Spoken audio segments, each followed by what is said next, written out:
Hello, and welcome to the Conscious Communion podcast, where we traverse through the inner dwellings of the human experience through conversation. I'm your host, Danae. Join me as we explore the interconnection of creativity and community. Jordan Gray is a Reiki master, crystal healer, and multidimensional awareness guide. She has her BA in psychology and is the owner of Golden Light Source Healing. Jordan, her husband, and their 2 boys live in Coeur d'Alene, where she offers both her gifts and services as a way to support others in their own spiritual evolution. It is an honor and a privilege to have Jordan here with me in this space. We went to the same high school, and we are now deeply in touch with the synchronized nature of our passion for people, nature, spirituality, and the human mind. Welcome, Jordan. Thank you. Hi. Hi. Yeah. So grateful to be This here. is so fun. I know. Thank you so much. This is so fun. It's just so funny how our worlds have never really detached. Like, we've always been connected, and it's always been this sweet interaction that's, been interweaved. Our spider web has been connected since the moment we met, but to have it be integrating this new intention and this new reality and this new timeline, I'm just so grateful for it. Me so too. Thank you.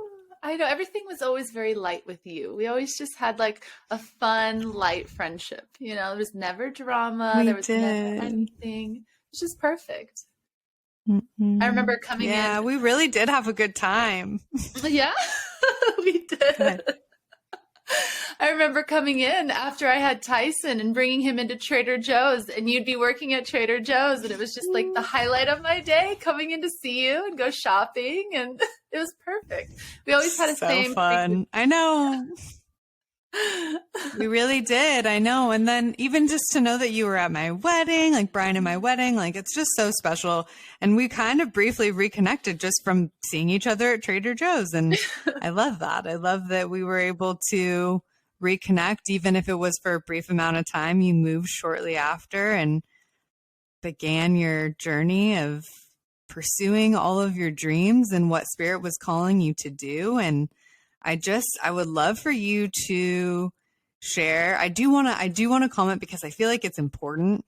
Jordan and I both we were wild in high school. So we were like living this wild lifestyle, but like also we're very curious about everything else that now we're curious about. But Jordan was like really always a conduit for that.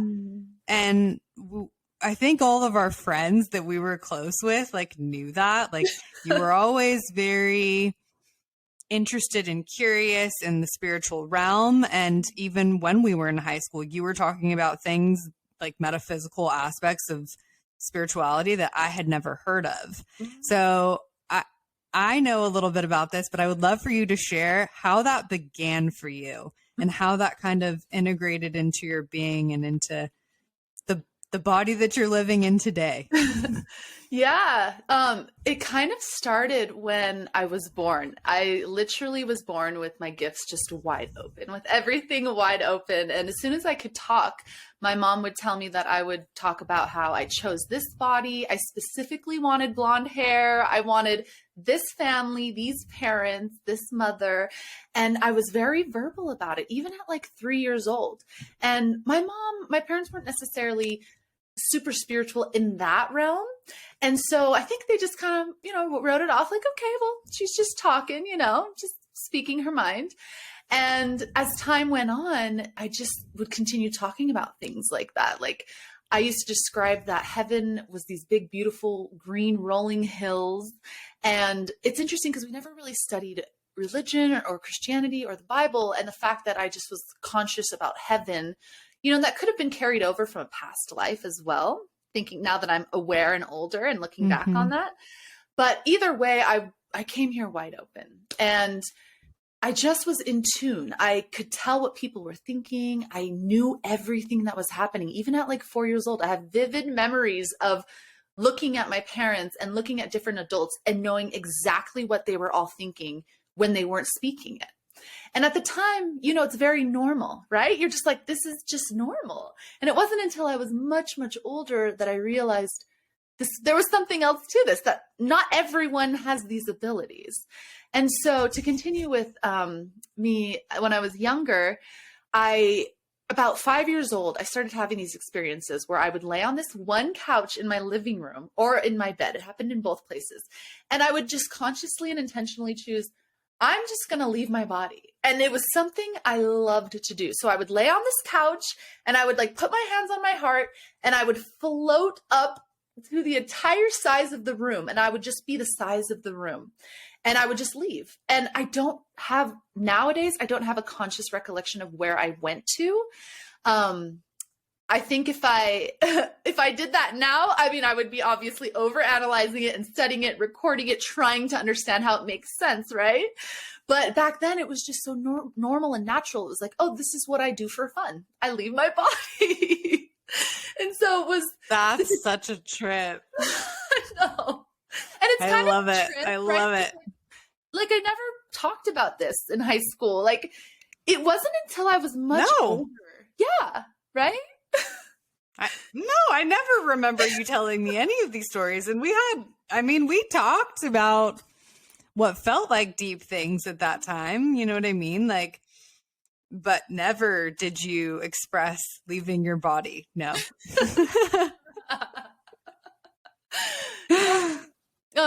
And so that actually lasted, I would say, about 5 years. I would just leave my body and go on these little journeys. I have vivid recollections of going into space and kind of being in like the galaxies, but that's all. And I'd have these images. I remember it used to kind of freak me out when I was like about 6 years old. I used to think about, why are we here? And what would it be like if we weren't here, if we were nothing? And it would make me, I don't even know the feeling, just like frustrated and like it didn't make sense. And I would just sit there and I would just process and try to think, what does that mean? How could you not be here? That never made sense to me. And what's interesting is I would start to get this vision when I start to think about it. I used to play with Barbies a lot. So my vision included all of these Barbies, and for some reason they were naked. Don't ask me why. And they're walking. I love it. Up this mountain, and they're just walking upwards in the spiral up this mountain, just marching behind each other. And I never really quite understood why that was what spirit gave me when I would think about why are we here, until I was much older. And I realized it's that constant journey of evolution, right? To go upwards on the mountain, to go up through the sky, right? To keep evolving into higher planes of consciousness. And as a 6-year-old girl, it showed it to me in Barbies. That is wild. Yeah. Wow. I know. So how old were you when it started to kind of like make sense that was it like this reiteration of like, oh, and a remembrance, or had it always kind of sat with you in your body as like, this is something that happened to me when I was like 6 years old? Yeah. Is that something you just remembered and then it kind of came back to you, or was that process for you later in life? I honestly hadn't thought about it for a long time, and I was talking about it to someone, and I wish I could remember who, but it was maybe like 10 years ago, having a discussion with someone. And then I started actually thinking about it. And I was like, wow, I haven't thought about this in 15 years or so. And at 20, I'm 34. So about 15 years ago, it was 1920. And I was able to understand it. And I looked at it from, a 20-year-old's mind that has a solid understanding of energy work and different levels of consciousness and why we're here. And I thought, oh, that's what they were telling me. Yeah. I love it. I love it. That's what the Barbies were conveying to me as they were walking up the mountain. I love it. I love it.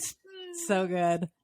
Right. And so before you really started your work with like crystal healing and becoming a Reiki master, you studied and you got your BA in psychology, which I think is super fun because I'm sure it helps in a lot of ways to bring context to the mind and how to potentially manipulate the mind in a way that folks can kind of evolve into a higher spiritual state. So I'm curious, what has that past experience of, studying and going to school, university, done with like the integration process of all that you've already been interested in, since it sounds like you were brought into this plane of existence? Like, how did those things blend for you to bring you into the work that you're in now? Yeah. So my work in psychology, I honestly think that what it did for me more than anything was it cracked me open to understanding the matrix system that we live in, because I had this professor and he wrote this whole book and he was tenured. So he was able to teach whatever he wanted. Right. And so he ended up doing the whole red pill, blue pill talk. And that was right when I was, 19 years old. I got to learn that at 19 years old, right? And so it cracked me open from this reality that maybe not be exactly what it is, and starting to think outside of the box, so to say, and starting to look at life with eyes of curiosity and skepticism and question what I'm being told, what I'm being fed through media, why I choose this brand, and how I maybe was living under certain programs that I was totally subconscious about, right? And so it more than anything just cracked me wide open. And at the time I was able to take a lot of electives. And so I did a lot of philosophy and a lot of different psychology electives. And I just learned so much about our mind and how it's literally like a program, like a computer. And my practice has developed so much over the years. And it started with Reiki because that's what I was attuned to. And it developed more into a multidimensional quantum healing. And I've actually played around with naming my business Quantum Source Healing, but I stuck with Golden Light Source that just, I don't know, has the kind of light frequency that I like. But it's the same work, right? Quantum healing, multidimensional healing, it's all kind of the same thing. And pulling in all the things I was just talking about with my work in university is that it gave me a solid understanding of how the mind works and how the mind can be programmed through outside influence, through inside influence, and how to protect my space from that external influence so that I'm relying only on my internal guidance, on my internal navigation system, right? And so in doing so, after solidifying my intuition and getting really strong and practiced and trusting my intuition and my navigation system, I was able to teach people how to do that within themselves. And so where my practice has evolved to now, which is the strongest it's ever been, and it's really, truly fascinating, the things I'm doing. I myself am blown away after almost every session, like, whoa, we just did some really intense DNA cellular reprogramming here, because that's what's happening in these healing sessions. And so what we're doing is we, as in me and spirit, we're taking someone who may have this programming, right? So a lot of trauma from the time they were born, maybe when they were younger and they were a child, some trauma happened.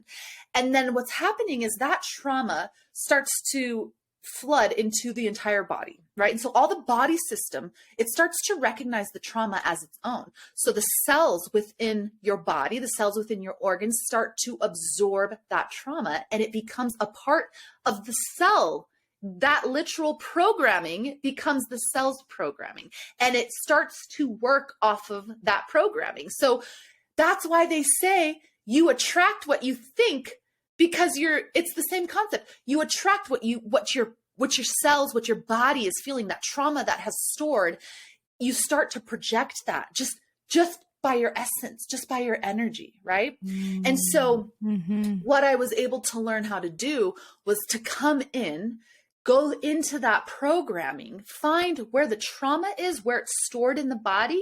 A lot of the times it could be stored in multiple parts, like heart and stomach and third eye and throat, because those are the energy centers that really pull everything together. So you might have this really intense trauma that happened that hurt the heart. And from there, it's spread upwards and outwards. So it affects the throat. It affects the solar plexus. It affects the third eye. And if it's like a huge trauma and you don't work through it, it goes through your entire system and it becomes a complete part of your story and who you are. So I come in and I help find the root of that trauma. We clear it through pretty simple, honestly, simple exercises.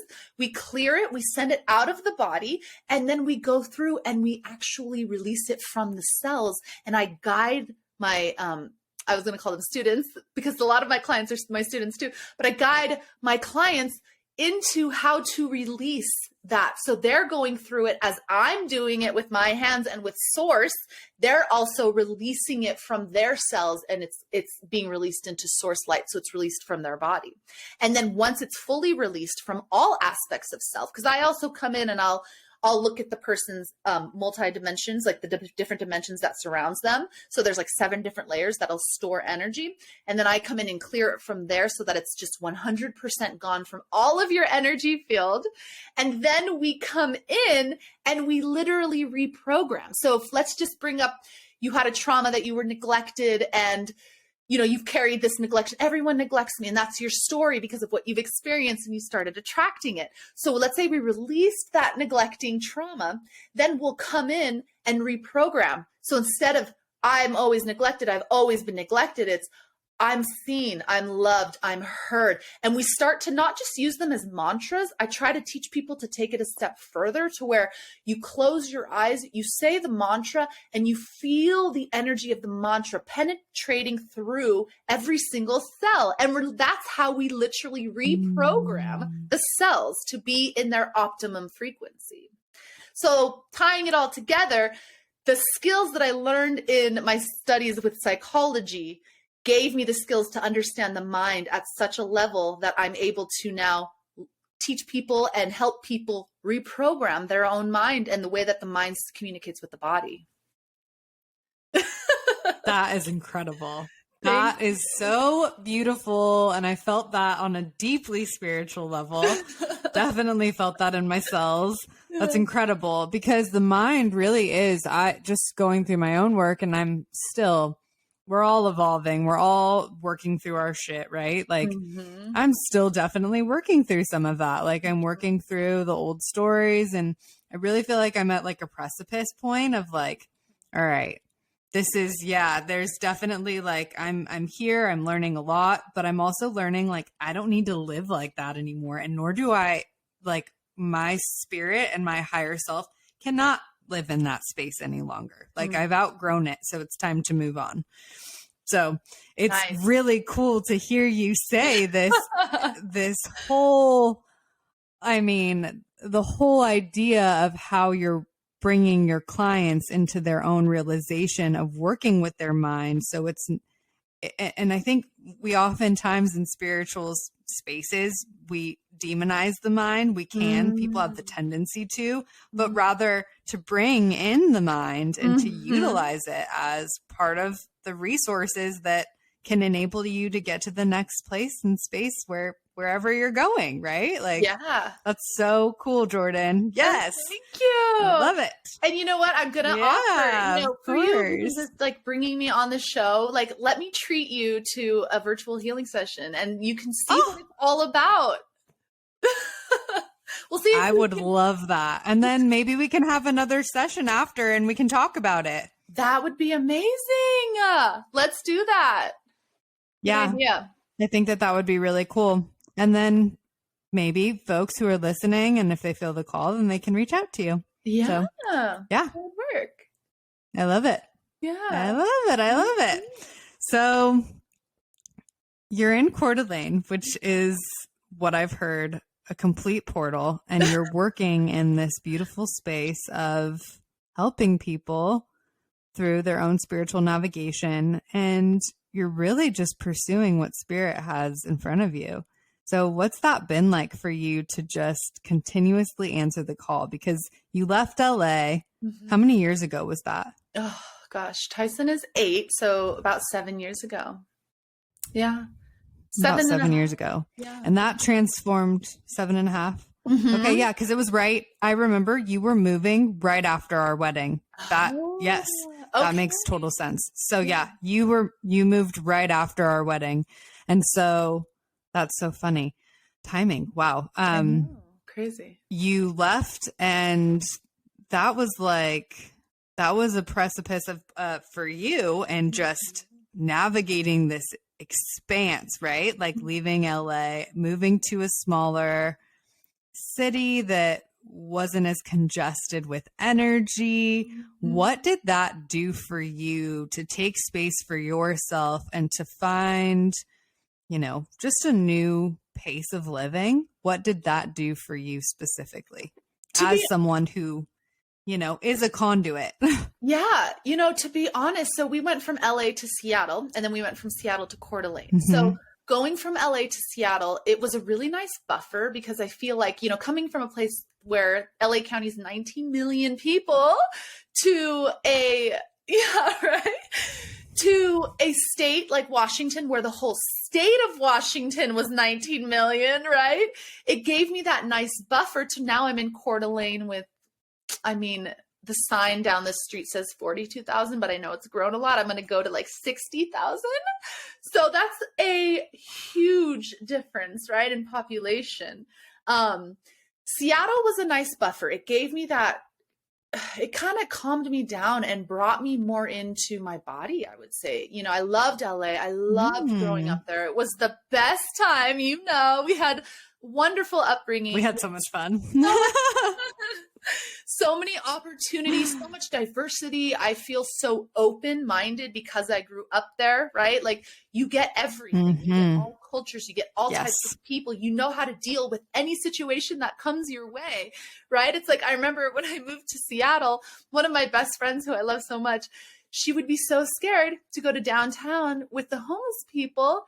And for me, I was like, we grew up with this. Like, this was very normal. We'll just give them food or like $1. Yeah. You know what was cute about the homeless people in Seattle, at least when I first moved down there, was that they would tell jokes for dollars. And they were so cute. Oh.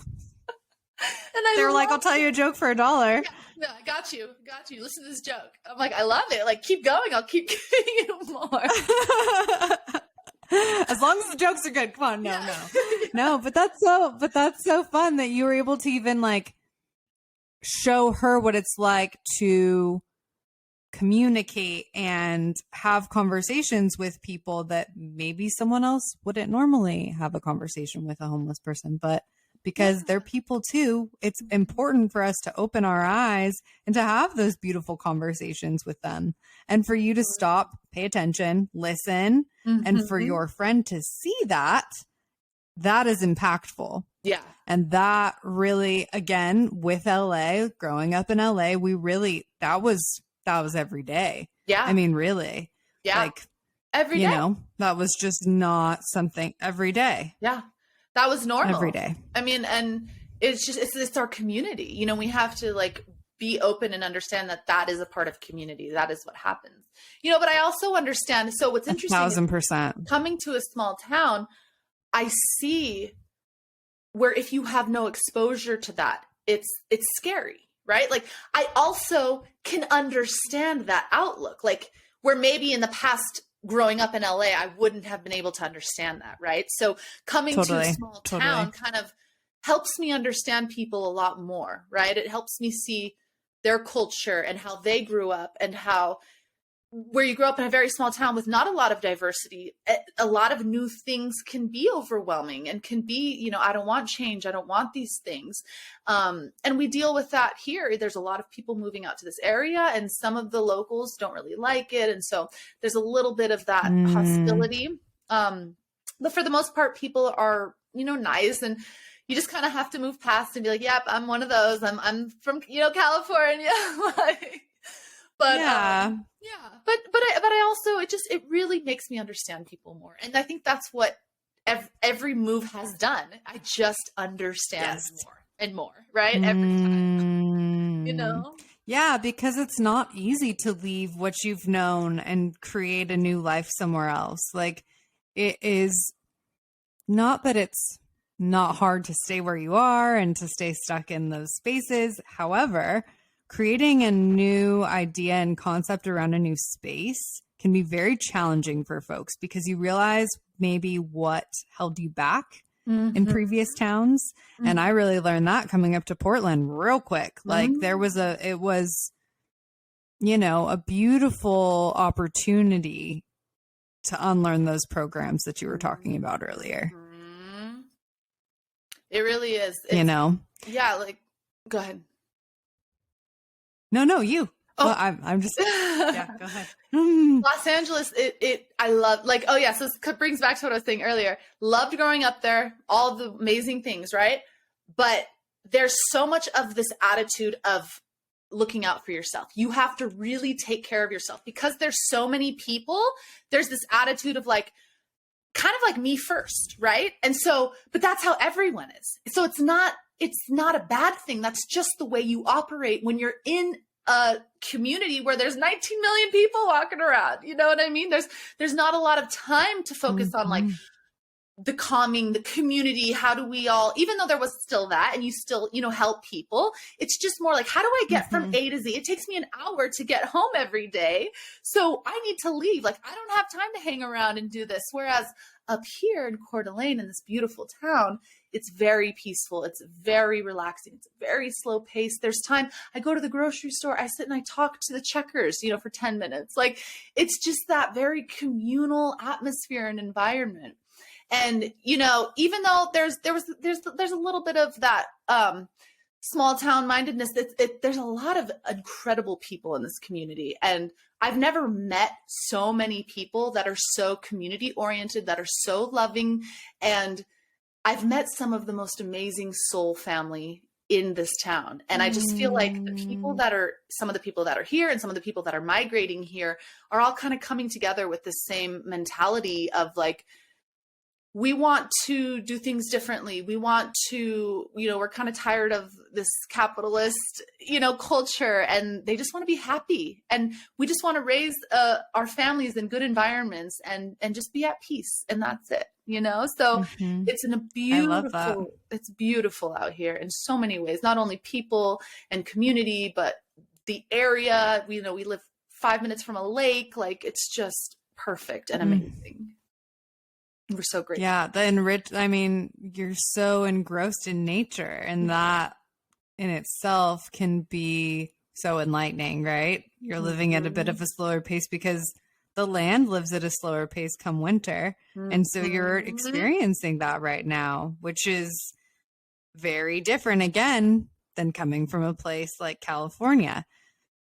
That I know for me was huge, experiencing actual seasons and wintering alongside the earth and watching fall actually take shape and all of it, right? Like you get to really see yourself in nature. Absolutely. And how it's a good mirror. Yeah, it is a good mirror. And also, like you were talking about, going through the seasons and having your emotions go through the seasons. That was a big thing. Like in California, you know, you get between 68 and 100 degrees all the time. You're always hot. It's always go, go, go, fast pace. It's always summer pretty much, right? Summer and spring. Whereas out here, I mean, we get, you know, 10 degrees, snow and cold, and you know, for 3 months, you're hunkered down in your house. You don't really want to go anywhere much of the time, right? And so going through those seasons and really honoring that and feeling like a part of Earth, feeling like a part of nature, and experiencing what it's like to kind of hunker down, it feels very natural. And it's something that I didn't know I was missing until I lived it, you know? It was really empowering for me, and it really brought a lot of peace. Yeah. So yeah, it's been amazing. Absolutely. No, I'm sure it's been an amazing journey. Yeah. You've really done it. Like, you left and you're like, I'm not coming back. Yeah. You too. It's so great. I can't really see myself going back, but you never know what life brings your way, right? It's like just being open-handed. I feel like when we first moved, I'm like, I'm never moving back to California, but also I can't predict the future. Like, I don't know what I can't see myself moving back, nor do I want to, but I also cannot predict life and what life has to offer. So I'm not going to try to pretend like I know how spirit will lead me in 10 to 20 years, because I don't. Yeah. You know, And that's a just great way keeping to that open hand and just being like, all right, I don't know. Yeah. I know nothing. I'm just going to, I know what I know, but at the same time, I know nothing. So let's just go from there.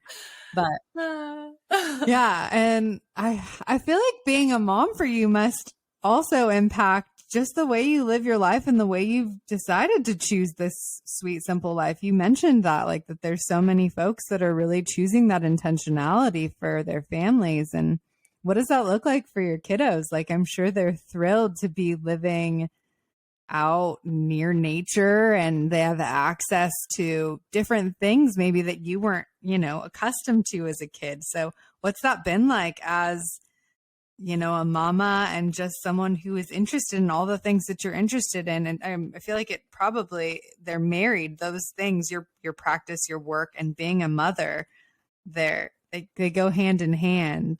Yeah. Right. And so what's that been like? It's been an interesting journey. I mean, I got pregnant when I first got certified up to Reiki Master Teacher, and I was so excited to go into my practice. I had clients lined up. I was working at a healing center. It was a perfect opportunity to get going. And then I got pregnant, which was very unexpected. We had just gotten engaged literally 3 days before we found out I was pregnant. And I swear that happened. We did not know we were pregnant.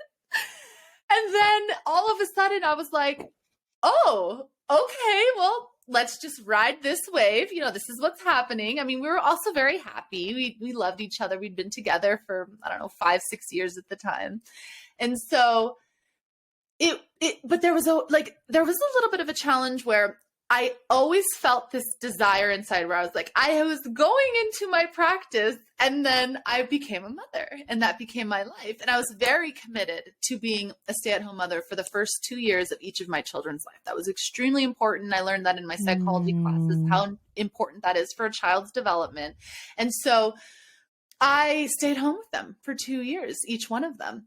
And it wasn't until my second that after 6 months, I was like, okay, well, as long as he's with dad for a little bit, I'm going to go dabble with teaching classes and healing. Cause, you know, I can pop in a 2-hour class or an hour and a half healing, you know, here and there. So I was able to start my profession when my youngest, who's almost 6, was 6 months old. And so I've been doing this for about 6 years. And it's hard for me to like stay still. I'm always trying to do something, always evolving, always, you know, reading something that's keeping me going. Right. And so it gave me the time to work at home and work on healing. I would have people come over and the kids would be napping and I would be doing healing. And I had someone very close to me who got very ill, and I was working on her 3 times a week for 2 hours each day. And so it became that, honestly, was what really progressed my practice, because I practiced on her for like 2 years. So I really got some solid understanding and some solid practice with someone who was very ill.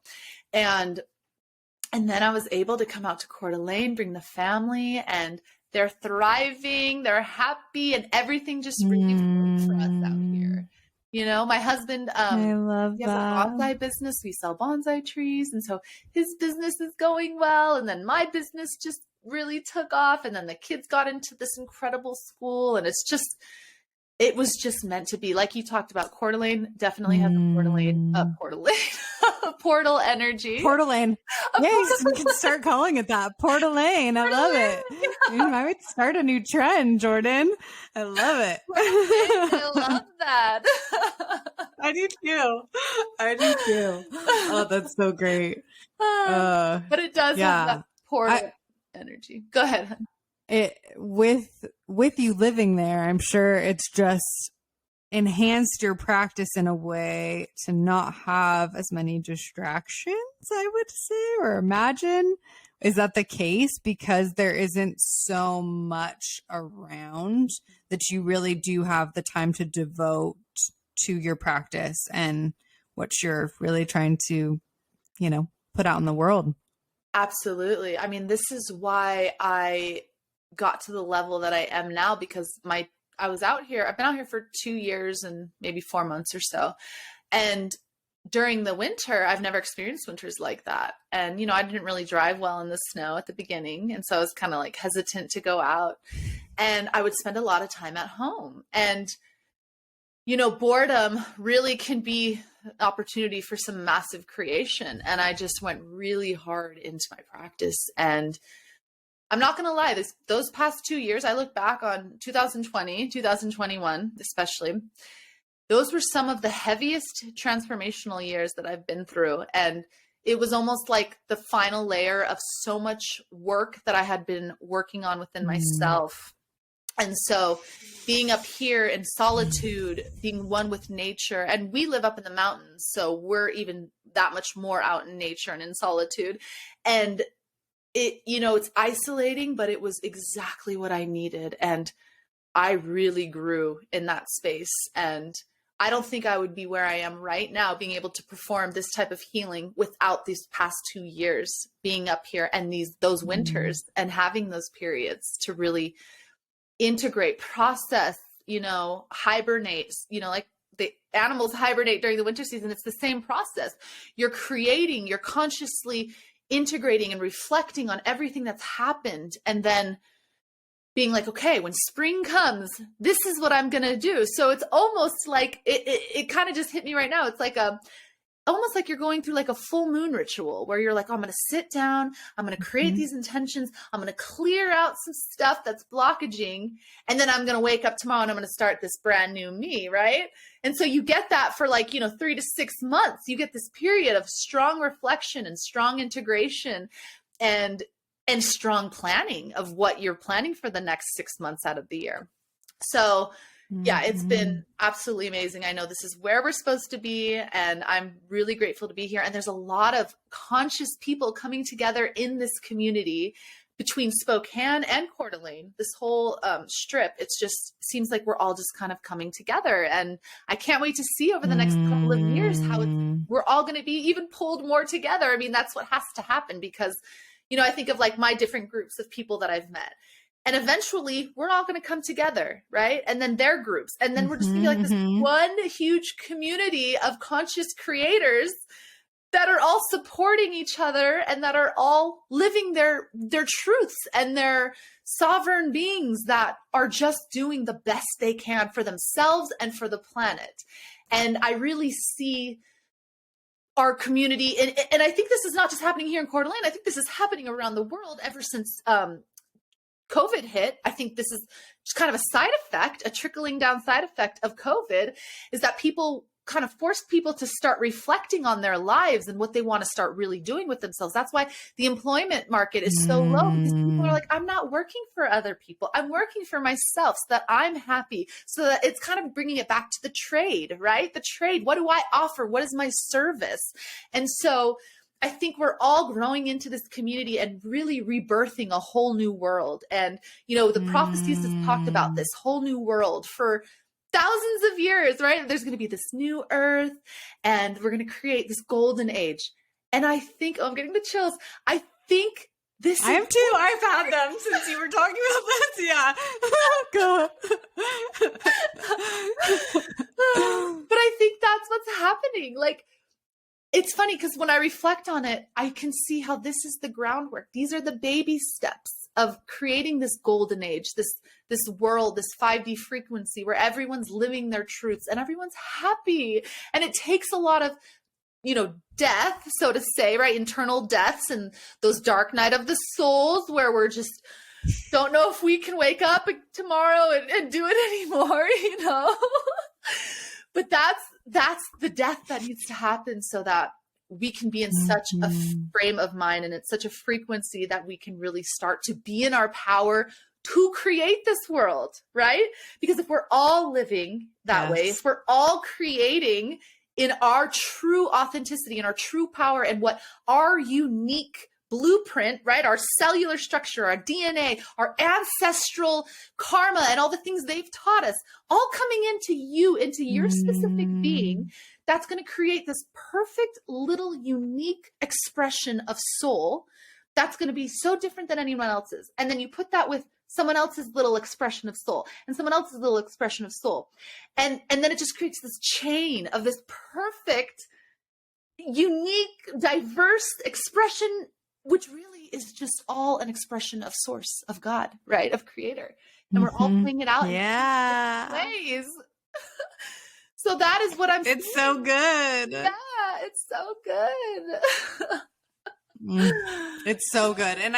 And just to hear you say that, it's been this belief and this,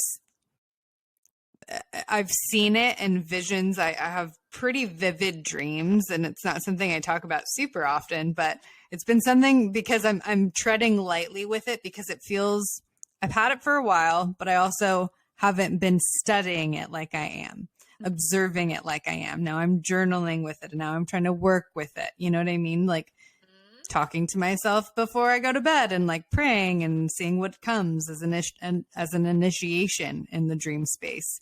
And I've been having these visions that are very much a part of exactly what you said, of just this recreation of a new world and a coming together of sorts with people that I've met throughout my entire life. And it was so funny because I know I mentioned this to you, but when I started brewing the podcast, it was last year, it was last winter actually, when I really started, I had thought about it for a long time, but I had been journaling about it intentionally last winter. Nice. And your name was on the list, and you and I hadn't even talked. Yeah. We hadn't even been in conversation. We really hadn't been.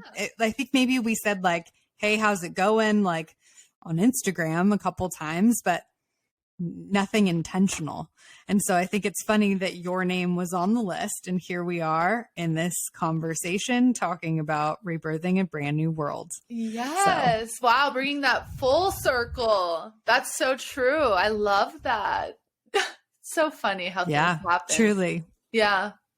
It's amazing. Truly. I mean, I'm so grateful that, and I'm so grateful that we did have the time that we did in high school to experience maybe some of the trials and struggles that we did just going to an all girls school. And we were navigating some drama, as you will, like, if you will, just with being in a feminine body and not having the tools and resources to know how to do things differently at that time. Do you know what I'm saying? Like, I know exactly. I wish we would have had some of those tools to work together instead of, you know. Yeah.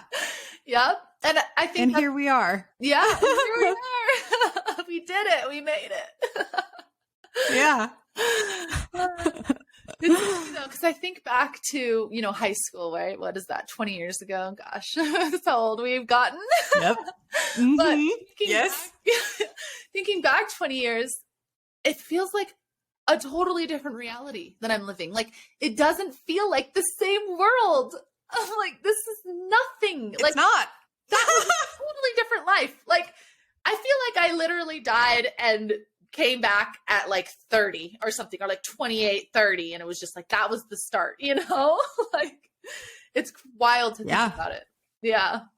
Totally. I mean, I'm sure even for you, it sounds like in college, you had your own evolve with your courses that you were taking and all of that, and really having those tools to navigate a new way. And same for me. Like, that's basically what happened to me when I went to college. And I mean, part of it was experimenting with psychedelics, and then part of it was some of the courses that I was taking. So it was like kind of a merge of those two things. And then, all right, let's get out of this box of reality that we think is reality and start thinking in a new way.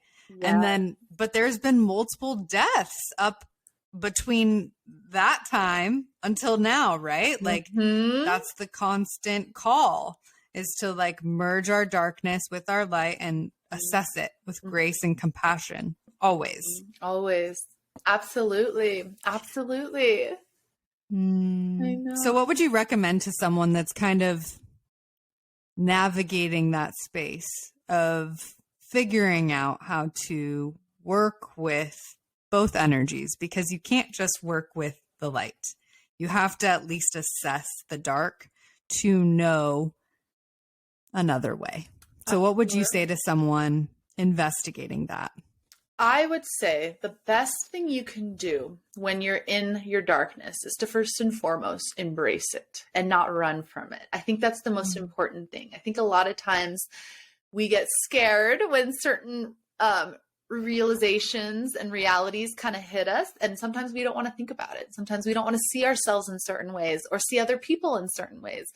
And unfortunately, all that's going to keep doing is perpetuating the cycle. So you're going to have to keep learning the lessons, and you're going to keep getting the lessons until you decide to look at it right in the face and look at it for what it is and understand it for what it is. Why am I acting like this? Why do I do this? Where does this stem from within myself? So I always like to suggest to people who are going through this to go within your body. So the next time you get triggered and you have an emotional experience, taking a second to just take a break, go onto your bed or wherever's your comfortable space, close your eyes and ask your body, ask spirit to show you, where is this within my body and what is connected to this? Why am I getting triggered? And sometimes I know at the beginning when you're starting off with this, it's really hard and you may be in your head a lot and you're trying to think, but you got to let go. Maybe do like a nice 20-minute guided meditation on YouTube to just let go and to be in a nice, clear, open mind, maybe like a third eye meditation to kind of open that third eye, and then go into your space, go into your body, find the trauma. You will find it's located somewhere, probably in your heart, probably in your stomach, maybe in your root area by your pelvic region, maybe in your third eye. It's going to be at near or around one of your chakras, if not multiple chakras. Then once we find it within the chakra, then we explore it and we literally sit with it and ask questions. And it's almost like you're playing therapist for yourself. Why are you feeling like this? What is coming up for you? When did you first feel like this? When did this first happen to you?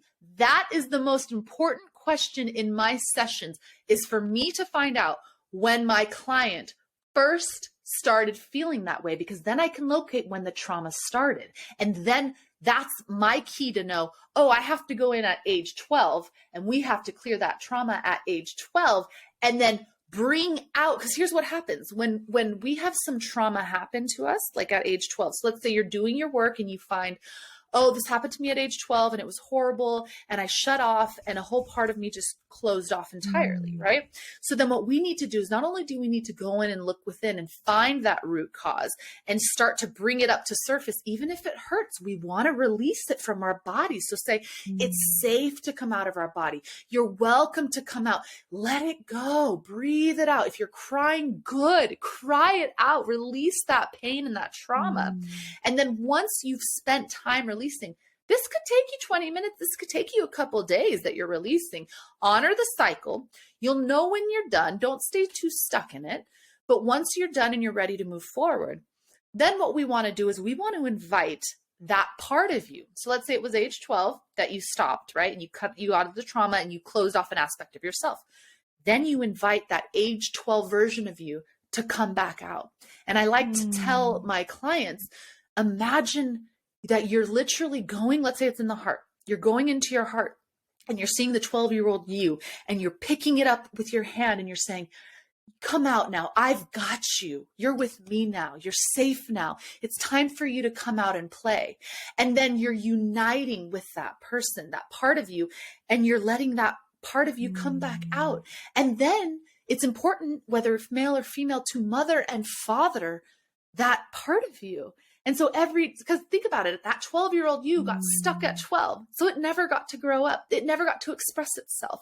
So it's going to need that compassion, that safety, that support to be comfortable being itself, right? So when we allow that 12-year-old version of us to come back up and to start surfacing, then spending the next anywhere from like 3 months to 3 years, it could take, really allowing that 12-year-old version of you to grow into you where you are now, right?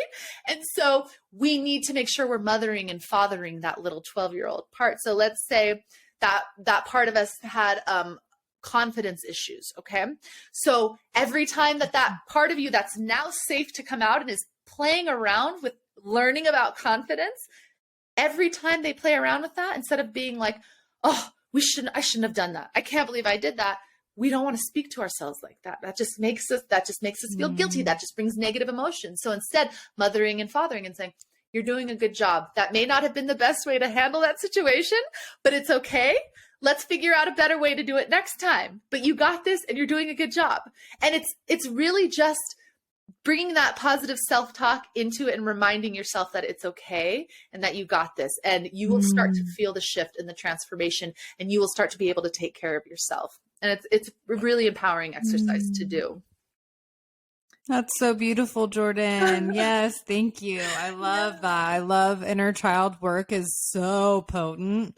I know that when I was doing my rebirthing breath work, like there would be moments where I would like see, like literally envision myself as a child experiencing, almost like watching it on a TV screen, like the experience of whatever traumatic situation I went through. And it was wild. Like Brian would literally hear me like screaming in the other room with just sobs and just gnarly. And I didn't know what was really happening. Like I knew what was happening, but I didn't. So then there would have to be this whole integration process of reparenting myself and being like, it's okay. You're okay. You're safe. And that reminder to remind yourself that you're safe in this body. Right? Absolutely. I feel like that's probably something that you come across super often with your clients. Just a lack of safety within this vessel. Yeah. And as you're saying that, it really reminds me of like the star seeds. Like, I don't know if you're familiar with a lot of star seed energy. I mean, I'm sure you are.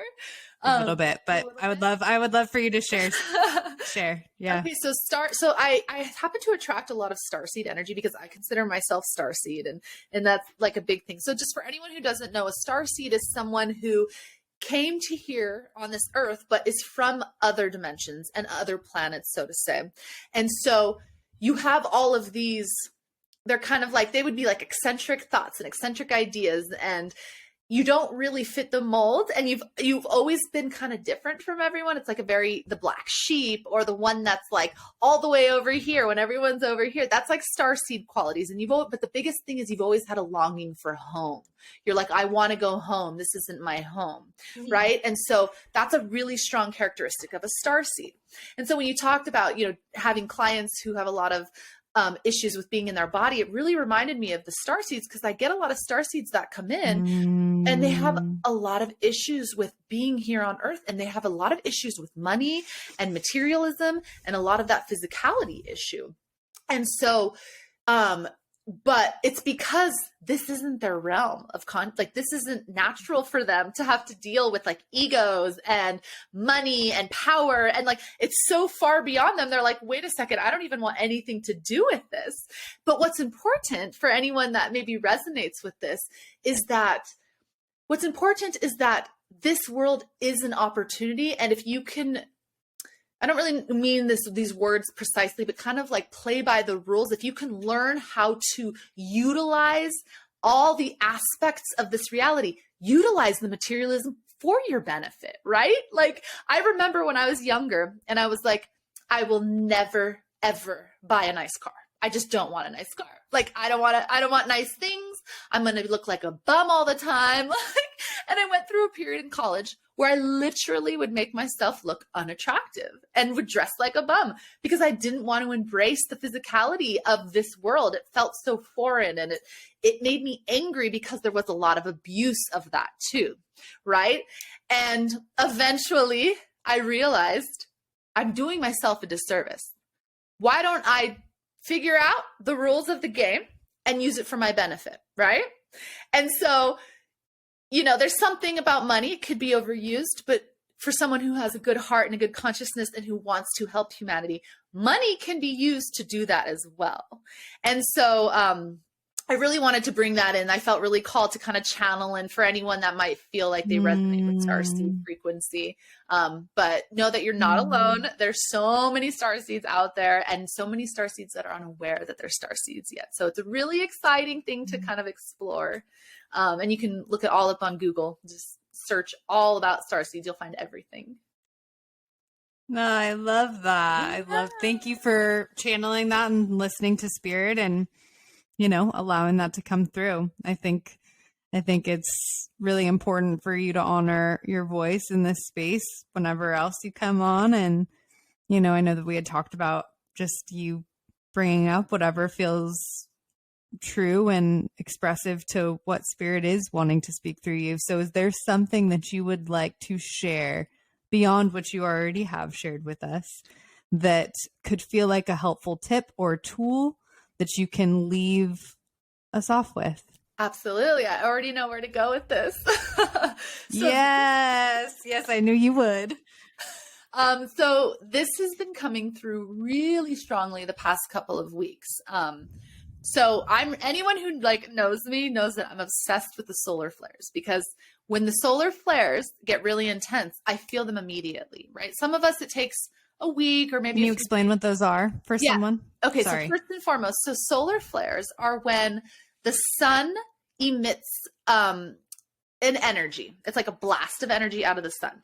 And sometimes the flares will just pass by Earth, but many times the flares will actually cross through our magnetosphere and come into Earth. And it's like a blast of frequency, of solar frequency. Now, I look at the sun as pure source energy, the highest frequency that's possible, right? And so if you think of that, what's happening when a solar flare hits Earth is you're getting a blast of pure source frequency that's hitting you. And so it can affect us in many different ways. So if you have some darkness, some trauma, some wounds anywhere in your body, in your mind, in your soul, wherever, these solar flares can actually trigger, right? So imagine the light's coming through and then all of a sudden it's going to shine on this darkness that's trapped in us. Okay. So if we have a lot of trauma, these solar flares can feel very icky. We can get very agitated. We can get emotional. We can get triggered easily. It can make us feel nauseous if there's a lot of toxicity and trauma around. This is part of what people call ascension symptoms. So you're being triggered by the light coming through and trying to show you this darkness that wants to come out. That's why everything happens. Every time you cry, every time you get angry, it's your body telling you, I want to release this wound that's trapped in me, right? And so these solar flares are coming in. And for the past year, the solar flare activity has reached unprecedented levels, okay? And it's funny because every 3 months, you'll hear me say, like, if you're one of my regular clients and you come to me frequently, you'll hear me say this like every 3 months. Oh, this is the most solar flare activity we've ever had, because we're progressing. We're progressing like every 3 months. There's like these huge swarms of light frequencies that are getting more and more intense. And so I notice it because I have so many people that I talk to, whether they're clients and friends, and I'm engaged with a lot of people in the spiritual community. Whenever I start to feel off, I go and I message all my different people and I gauge, where are you at right now? How are you feeling right now? And I like to research and try to understand. That's from my psychology studies, right? I try to research, like, I love it. Yeah, I'm like, okay, so, and then if I get enough of people that are on the same boat, I know, okay, this is and I know that there was a solar flare that just hit us. I know this is a result of solar flares. And from studying for so long, for the past year, I now am able to see the correlations to agitation, to extreme emotional experiences, to the solar flare activity. Now, but I do want to say on a positive note, as I'm starting to get the chills again, you can have this negative experience where it's pulling up all this trauma and this agitation if you have a lot of darkness. Now, let's say you've worked and you've cleared through a lot of darkness, and maybe it's time to kind of get a reward, right? You have a lot of light coming through you, a lot of wholeness, right? Because turning darkness into light, all that does is create wholeness, light frequency through everything, right? And so let's say you have a lot of that.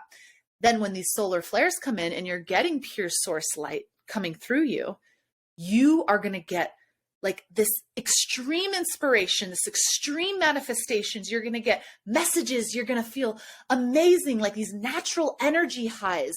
And so it can go either way, and it can trade off. So maybe one solar flare, it's a dark experience. The next solar flare, it's this super inspiring, super light experience. And something I've been noticing as of the past couple months is that can actually shift within the hours. So I'm noticing with some people, even within myself, with these solar flares, that you're feeling really dark for a couple hours. Out of nowhere, boom, you're feeling lighter than you've ever felt. Almost like a very extreme reaction to them from both ends. And all that means is that you, yeah. And I've been feeling that as of recently, very much so. Yes. Interesting. More consistent with the light energy, but then like, what the heck was that? Like, I don't understand where that came from. And then just really having to lean into figuring out where that came from. Yeah. And you know, when you said that, something I've had to learn through this, because it's for me, for someone like, I'm not going to lie, to be 100% honest, like I've done a lot of my work, right? There's not really a lot of trauma left within me, right? So I don't really get a lot of things triggered or different reactions to things. However, there's times where there will be a flare or a really intense moon cycle, and I'll get really triggered. And I'm like, this is really strange, because I'm scanning. I can't find anything, right? And I'm extremely in tune. So I'm very aware that this isn't my stuff. So being aware that actually, if you're an empath and if you're someone that's really tuned into the community and you're working with the collective, especially, you know, conscious community, right? You can pick up on other people's stuff and collective conscious purging. So when the solar flares are coming through and purging darkness from other people, we as healers and empaths and people who are people who are transforming darkness into light, you will pick that up. So sometimes if you're very in tune and you can't figure out what's going on, honestly, I think what's happening is you're picking up some stuff, and the best thing to do is just kind of lay low, rest, detox baths, the salt baths, you know, and wait for it to pass. Give it a couple of days, because that's just spirit using you as a channel to heal. That's really what I think is happening. I love that. Yeah. I love that, Jordan. Thank you so much. And I think that there's so many people that are experiencing that, right? And I think we're coming into a season and time where people who have felt and that are empaths that haven't known they were empaths are really they're figuring that out now. And so it's helpful to hear that for folks that are really coming into that version of themselves and knowing that it's okay, like that they can accept themselves as an empath, as a conduit of love and as a conduit of light, right? Yeah. That it's okay to feel those energies, because as long as you take care of yourself while you're feeling those energies, you can then be used for good to push it back out again. So Absolutely. it's beautiful. Thank you so much. Please share. If you have anything else that is coming through, please share. I do, but I was just going to say about that really quickly that, just yes, you said, like, you know, when you're sitting in the darkness and you're kind of like moving through it, also, asking spirit to help you get through it, and trusting your higher self to get you through it, and being okay with sitting in darkness for a day, you know, just like, I'm going to let this pass. And here's the thing. Remember, we talked about earlier on the mind and how important it is. So you've got to start believing when these happen, I'm going to get over it in a couple of days. I'm processing through it, and giving your body space to clear it out. And sometimes we don't have to figure it out. Sometimes we just have to give our body space to let it happen naturally. Because right now we're at such a frequency, absolutely, time and space, that everything's happening at such an accelerated rate. So, you know, don't worry. Don't worry if you're not going through your path as quickly as you want to. Surrender, hands up, let it happen. It's happening. The more you surrender, the easier you'll get through it. And then the one last thing that was coming through, and you and I kind of talked a little bit about this, is the timelines. Okay. So just my last little thing here, because I think this is extremely important and what Spirit has been speaking to me for the past couple of weeks, especially to share with people. And I've been channeling these in my healing circles and through my clients. So I want to bring it to you guys. So, okay, so we talked about these solar flares. So our planet is going into an ascension period, okay? We went from an ascension to a descension, and that just happens. It's a cycle that source goes through, okay? And maybe we can have this conversation another day and get into more details about this. But right now, I would love that. What's happening is it's going through an ascension process. And so we're kind of at the start of this ascension process. And that's why you have a lot of destruction and death and rebirth kind of happening right now, because we're on this ascension platform. But at the same time, what's happening is timelines are converging. So there's multiple realities, multiple dimensions constantly interacting. And we've heard about this in quantum physics and stuff, but we've never really understood it, but we're starting to be able to understand it now, right? And so what's happening is we have these timelines converging where there's all these different realities happening at the same time. And I know that that's really, really hard to understand. So I'm just going to give you a quick example of how you have two different worlds, right? And with everything going on right now, you can have someone who's very scared of everything, and you can have someone who's manifesting and understanding that instead of tuning into the destruction timeline, we're going to tune into the creation timeline. So while they're both happening at the same time, there is destruction happening. There's also creation happening. And so we allow our destruction to happen with love and with grace and with acceptance. And as it clears out, then we want to always make sure we're tuning into the creation timeline. And so what I'm being channeled to say and to share with everyone right now is to make sure that you're choosing your timeline that's best serving you. And how you can do that is you can make a conscious effort every morning, multiple times a day, to literally just say, I choose my highest timeline. I choose the timeline that's going to bring me joy, that's going to bring me service. And I'm consciously aware of my decisions to match that frequency, because we're like receivers, right? You can tune into which frequency you want. And so if we're going to focus on all the terrible things that are happening out there, which are happening in a reality, right? But if you're tuning into that frequency, you're filling your vibration with all of that lower vibrational frequency. You are a creator. You are so incredibly powerful. You are literally a part of source, right? So instead of choosing to create and feed that reality, that timeline, that frequency, turn the knob over here and tune into the frequency where there's all these conscious creators coming together. There's all these conscious creators creating this beautiful sovereign world where we're not ruled by anyone, where we literally live for ourselves, for each other, for the collective. And it's going to take a little effort, but you can get there. And another mantra is with this frequency over here is, if you're kind of feeling yourself go towards this darker one, just say, okay, not my timeline, not my timeline. Go over here. I'm choosing my highest timeline. And you can energetically feel yourself go from here to here when you do that. So that's my last little thing I wanted to share with you all, choosing that higher timeline. I think it's going to make a world of a difference for some of you. So good, Jordan. Thank you so much. And can you share with folks your information? I'm going to definitely put it in the description below once I post everything, but I did want to give you an opportunity for just sharing some of the things you are offering. I know that you have some things in the works, and maybe just share a little bit more about how people can find you. Yeah, thank you. I appreciate that. Yeah, of course. My business is Golden Light Source Healing.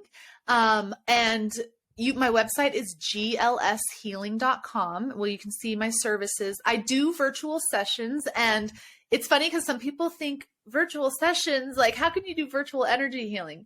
Let me tell you, it is so incredibly powerful and empowering for you. I have so many people give such good feedback for it. So if you're ever interested, definitely, you can always just try it, and see what you think. And you know what? For anyone that's actually coming from this podcast, I'll actually give you a 20% off discount. Just let me know that you heard me on I love that. Union and you want to give it a chance. And I'd be happy to give you that offering, especially because you took so much time to even listen to us. I mean, so let's share and let's reciprocate. And then I offer, it's just one of those things you really have to experience. It's multidimensional energy healing.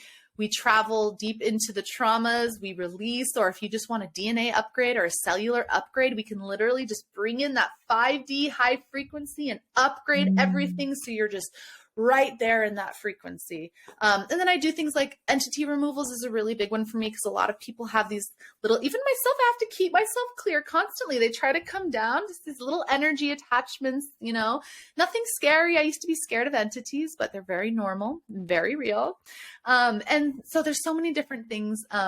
Feel free to just check out my website, and I have an Instagram, Golden Light Source Healing. But yeah, thank you so much, Danae. This has been such a great time. Thank you. Chat with you and catch up. Yeah. 10 years of not talking. I know. Such an honor. And I can't wait to have you on again because I definitely think that this would be helpful to utilize you as a conduit and as a vessel to communicate what spirit is bringing through. And through these sweet conversations, we can really share that with people who are willing and able to utilize their light for good. So thank you. I would be honored. I would love to, always. Yeah. All the love, sweet Jordan. So much love, so much grace and compassion for you. And just really thank you again for all of your time and energy here. Oh, thank you so much. I really appreciate you. It was so good to see you. So good to see you, love. Bye. Hey there. It's Danae again. Just wanted to say thank you for sharing your time and energy with me. If this podcast resonates, please like, subscribe, follow, and share if you're willing. Reviews help too. So if you're feeling the vibe, please leave a review where you can. Sending all the love. Peace.